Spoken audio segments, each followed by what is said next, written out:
കുമാർ അത്രത്തോളം നിഷ്കളങ്കമാണോ അത്? ശരി, സി എൻ ലാൽകുമാർ അത്രത്തോളം നിഷ്കളങ്കമാണോ അത്? ഇവിടെ പെരുന്ന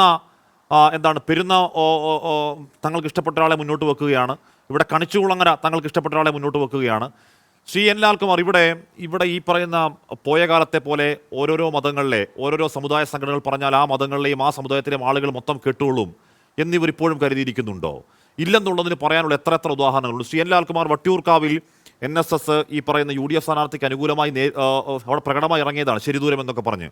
42% വോട്ടർമാർ നായർ സമുദായങ്ങളിൽപ്പെട്ടവരാണെന്നാണ് NSSന്റെ നിലപാട്. 38 NSS കരയോഗങ്ങൾ, 72,000 വോട്ടർമാർ. അവിടെ ഉണ്ടായത് എന്താണ്? അത് പോട്ടെ. ഈ കഴിഞ്ഞ പാലക്കാട് ബൈ ഇലക്ഷനിൽ വെള്ളാപ്പള്ളി നടേശൻ നിലപാട് എന്തായിരുന്നു? രാഹുൽ മാങ്കൂട്ടത്തിൽ ഇങ്ങോട്ട് വരണ്ട, സരിൻ ദ ബെസ്റ്റ് കാൻഡിഡേറ്റാണ്, മിടുമിടുക്കനാണ്, അവിടെ കോൺഗ്രസ് ചത്ത കുതിരയാണ്. പാലക്കാട് നല്ല ഈഴവ സാന്നിധ്യമുള്ള പാലക്കാട് എന്തായിരുന്നു റിസൾട്ട്? അപ്പോൾ ഇവർ പറയുന്നതിന് പണ്ടത്തെ പോലെ അത്ര കണ്ടെന്നല്ല, സ്വാധീനമേ ഇല്ല എന്നിവർ തിരിച്ചറിയാത്ത എന്താണ് ശ്രീ എൻ ലാൽകുമാർ? ഞാൻ അതിലേക്ക് വരാം. നമ്മൾ ഈ ചർച്ചയുടെ പശ്ചാത്തലം നമുക്കൊന്ന് അറിയണമല്ലോ. ആ പശ്ചാത്തലത്തെക്കുറിച്ച് ഞാൻ ആദ്യം ഒന്ന് സൂചിപ്പിക്കാമെന്ന് കരുതുന്നു. ഒരു സമുദായ സംഘടനയുടെയും തിണ്ണനിരങ്ങാൻ പോകാൻ തയ്യാറല്ലാത്ത VD സതീശനോട് ഒരു കാരണവശാലും NSS ആസ്ഥാനത്ത് നിന്ന് ഒരു ആഭിമുഖ്യം ഉണ്ടാകും എന്ന് നമ്മൾ വിചാരിക്കാൻ പാടില്ല. കാര്യം ഇന്ന് സതീശൻ്റെ ഭാഷയിൽ പറഞ്ഞാൽ തിണ്ണനിരങ്ങാനാണ് യഥാർത്ഥത്തിൽ രമേശ് ചെന്നിത്തലയും പോയിരിക്കുന്നത്. അദ്ദേഹത്തിൻ്റെ ആ ഐഡിയ ഇങ്ങോട്ട് എക്സ്ട്രാപ്പൊളേറ്റ് ചെയ്താൽ ഒരു കാരണവശാലും സതീശൻ പോകില്ല എന്നൊരിക്കൽ പറയുകയും ചെയ്തു. അപ്പോൾ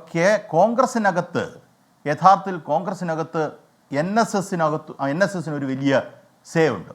അതില്ല എന്നൊന്നും പറഞ്ഞാൽ നമുക്ക് ചുമ്മാ തർക്കിക്കാമെന്ന് മാത്രമേ ഉള്ളൂ. അത് NSSുമായി ബന്ധപ്പെട്ട് NSS പ്രൊജക്റ്റ് ചെയ്യാൻ ശ്രമിക്കുന്ന ലീഡർ VD സതീശൻ അല്ല എന്നും അത് രമേശ് ചെന്നിത്തലയാണ് എന്നും വ്യക്തമാക്കുകയാണ്. രമേശ് ചെന്നിത്തലയോട് അദ്ദേഹത്തിന് വലിയ വിഷമമുണ്ടായിരുന്നു. NSS സുകുമാരൻ നായർക്ക് വലിയ ബുദ്ധിമുട്ടുണ്ടായിരുന്നു. അദ്ദേഹത്തെ കുറച്ചുനാൾ അകറ്റി നിർത്തിയിരുന്നു. പക്ഷേ എന്നാലും കോൺഗ്രസിനകത്തുള്ളൊരു പൊട്ടൻഷ്യൽ കാൻഡിഡേറ്റ് ആര് എന്നുള്ളൊരു ചോദ്യം മാത്രമാണ് ഇവിടെ വരുന്നത്. കോൺഗ്രസിനകത്തെ ആരെ പ്രൊജക്റ്റ് ചെയ്യാൻ NSS ആഗ്രഹിക്കുന്നു എന്നുള്ള ചോദ്യത്തിന് മറുപടി രമേശ് ചെന്നിത്തലയാണ്. രമേശ് ചെന്നിത്തലയെ സംബന്ധിച്ചിടത്തോളം രമേശ് ചെന്നിത്തല കഴിഞ്ഞ പ്രാവശ്യം പ്രതിപക്ഷ നേതാവായിരുന്നു. അദ്ദേഹം പിന്നൊരു തെരഞ്ഞെടുപ്പിനെ നേരിട്ടപ്പോൾ അദ്ദേഹം വലിയ രീതിയിൽ തോറ്റു. അദ്ദേഹം തോറ്റു എന്ന് വെച്ചാൽ അദ്ദേഹത്തിൻ്റെ പാർട്ടി തോറ്റു.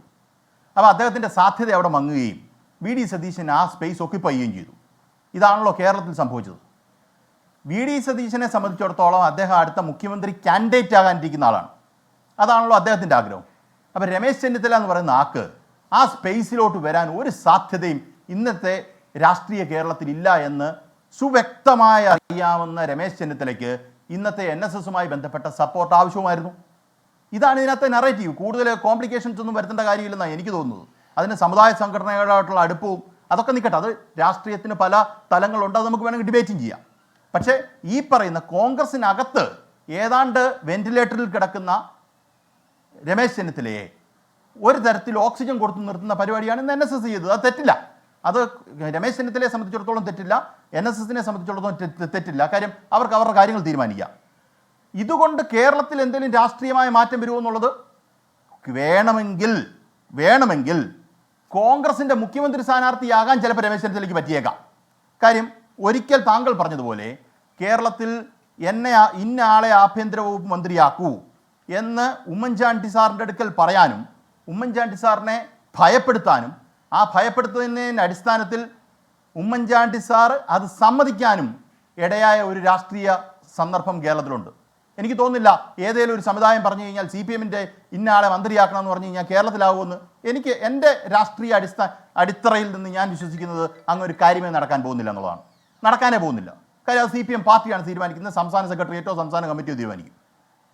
ഇതാണ് സംഭവിക്കാൻ പോകുന്നത്. പക്ഷേ ഇന്ന ആളെ ആക്കണമെന്ന് പറഞ്ഞൊരു സമുദായത്തിൻ്റെ നേതാവ് വന്നതെന്ന് സംസാരിക്കുകയും അതിനെ അടിസ്ഥാനപ്പെടുത്തി കോൺഗ്രസിൻ്റെ സമുന്നതനായ മുഖ്യമന്ത്രിയായിരുന്ന ഉമ്മൻചാണ്ടിക്ക് ഒരുപാട് കളി കളിച്ചിട്ടും അത് പിടിച്ചു നിൽക്കാൻ വയ്യാതെ മന്ത്രിസ്ഥാനം കൊടുത്ത ആളാണ് രമേശ് ചെന്നിത്തല. അപ്പോൾ കോൺഗ്രസിനകത്ത് യഥാർത്ഥത്തിൽ രമേശ് ചെന്നിത്തലയും അല്ലെങ്കിൽ കോൺഗ്രസിനകത്തേക്ക് കയറി ഇടപെടാനുള്ള NSSന്റെ സാധ്യത വലുതാണ്. അല്ല ശ്രീ ലാൽകുമാർ, ഞാൻ ചോദിച്ചതിനാണ് ആ പഴയ സ്വാധീന ശക്തി ഈ സമുദായ സംഘടന ഇപ്പോൾ ഉണ്ടോ ഞാൻ ചോദിക്കുന്നത്. ആ പഴയ സ്വാധീന ശക്തി ഈ സമുദായ സംഘടനകൾക്ക് ഞാൻ ഒന്നല്ല, ഏത് മതത്തിലെയും ഏത് സമുദായം ഇപ്പൊ കാലം മാറി. ഇപ്പൊ ഞാൻ പറയട്ടെ, ശ്രീ എൻ ലാൽകുമാർ ഇവിടെ ഒരു പക്ഷേ ഹാഷ്മി, മനുഷ്യന്മാർക്കുള്ളിൽ കമ്മ്യൂണലായിട്ടുണ്ടാകാം, പറയുന്നത് കേൾക്ക്. ഒരുപക്ഷെ വർഗീയമായിട്ടുണ്ട്, ഇല്ലെന്ന് ഞാൻ പറയുന്നില്ല. പക്ഷെ നമ്മൾ ഞാൻ നായരാണ്, ഞാൻ ഈഴവനാണ്, ഹാഷ്മി ഇതൊക്കെ പറഞ്ഞ് പറയുന്ന സംസാരിക്കുന്ന എത്ര പേര് നമ്മൾ കേട്ടു? ഈ എവിടെ കേൾക്കുന്നു അതിപ്പോ? ഞാൻ ചോദിക്കുന്നത് ഇവർക്ക് ഈ പറയുന്ന സ്വാധീന ശക്തി ഉണ്ടോ ലാൽകുമാർ? ഞാൻ പറയുന്ന കേൾക്കുമെന്നു. സ്വാധീന ശക്തി കോൺഗ്രസിലുണ്ട് എന്നാണ് ഞാൻ പറഞ്ഞത്. ജനങ്ങളിലേക്ക് ഉണ്ടെന്ന് ഞാൻ പറഞ്ഞോ ഹാഷ്മി? ഇവർ പറഞ്ഞ ജനങ്ങൾ വോട്ട് ചെയ്യുമോ എന്നുള്ള താങ്കളുടെ ചോദ്യത്തിന് താങ്കൾ തന്നെയാണ് മറുപടി പറഞ്ഞത്. വട്ടിയൂർക്കാവ് ചെയ്തോ, പാലക്കാട് ചെയ്തോ, ഇങ്ങനെ പല കാര്യത്തിനും ഉദാഹരിച്ച് താങ്കൾ തന്നെ പറഞ്ഞില്ലേ. കുറച്ച് പേരൊക്കെ വോട്ട് ചെയ്യും, ഇല്ല എന്നൊന്നും ഞാൻ പറഞ്ഞില്ല. പക്ഷെ കുറച്ച് പേര് വോട്ട് ചെയ്യുമ്പം അതുപോലെ റിവേഴ്സ് പോളറൈസേഷനും നടക്കും. NSS വട്ടിയൂർക്കാവിൽ ഇറങ്ങി തിരിച്ചുകൊണ്ടാണ് ബാക്കിയുള്ള സമുദായം എല്ലാം തിരിച്ചു വോട്ട് ചെയ്തത്. ഇത് സംഭവിക്കുന്ന ഒരു കാര്യമാണ്, അതിനകത്ത് സംശയിക്കേണ്ട കാര്യമില്ല. ഞാൻ പറഞ്ഞു വരുന്നത്, സമുദായ സംഘടനകൾ വിചാരിച്ചാൽ കേരളത്തിൽ വോട്ട് മാറ്റി ഒരാളെ തോൽപ്പിക്കാൻ പറ്റുമോ, ജയിപ്പിക്കാൻ പറ്റുമോ, അവർ നിശ്ചയിച്ച പോലെ കാര്യം നടക്കുമോ എന്ന് ചോദിച്ചാൽ സമുദായ സംഘടനകൾ പലതുള്ളതുകൊണ്ട് ഒരു സമുദായം ചിന്തിക്കുന്ന പോലെ ആയിരിക്കത്തില്ല മറ്റു സമുദായം ചിന്തിക്കുന്നത്. അത് നായർ സമുദായം ഒന്ന് തീരുമാനിച്ചാൽ ഈഴവ സമുദായം ചിലപ്പോൾ മറ്റൊന്നായിട്ട് ചിന്തിക്കാം. അപ്പോൾ ഈ പറയുന്ന ബാലൻസ് ചെയ്തു പോകുന്ന ഒരു അന്തരീക്ഷം കേരളത്തിലെ രാഷ്ട്രീയത്തിലുണ്ടാവും. ഇതാണ് സത്യാവസ്ഥ. ഞാൻ പറഞ്ഞു വന്ന മറ്റൊരു കാര്യമാണ്, വോട്ടേഴ്സിലേക്ക് പറഞ്ഞു തീർക്കട്ടെ. അല്ലല്ല, ഞാൻ പറഞ്ഞു തീർക്കട്ടെ.